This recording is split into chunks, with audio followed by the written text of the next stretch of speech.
હવે ગરબે રમશે ગુજરાત અને મન ભરીને ખાશે ગુજરાત.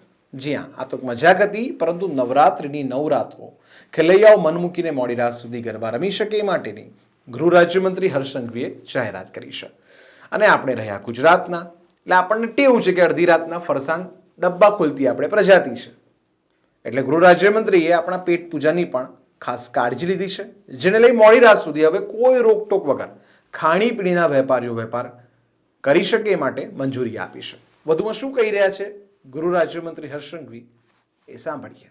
નવરાત્રિની શરૂઆત થાય, માં અંબાની ભક્તિ, ઓપરેશન સિંદૂરની શક્તિ, આત્મનિર્ભર બનીએ નસ નસથી, મોડી રાત સુધી ખેલૈયાઓ ગરબા રમશે પૂરા હકથી. ગુજરાતની ધરતી પર માં અંબાની ભક્તિ કરનાર આ લાખો ગુજરાતીઓ મોડી રાત સુધી ગરબા રમી શકે તે માટે સંપૂર્ણપણે વ્યવસ્થાઓ કરવા માટે ગુજરાત પોલીસના સૌ જિલ્લા વડાઓ અને શહેરના વડાઓને સૂચના આપવામાં આવી. મારા રાજ્યના નાના વેપારીઓ એ સંપૂર્ણપણે ખૂબ સારી રીતે એનો ઉદ્યોગ આ 9 દિવસમાં કરી શકે તેવી વ્યવસ્થાઓ કરવામાં આવી છે. અને નવરાત્રિના આ 9 દિવસ જ્યારે લાખો લોકો માં અંબાની ભક્તિમાં આવતા હોય ત્યારે કોઈ બી પ્રકારની ભક્તિને ખલેલ પહોંચે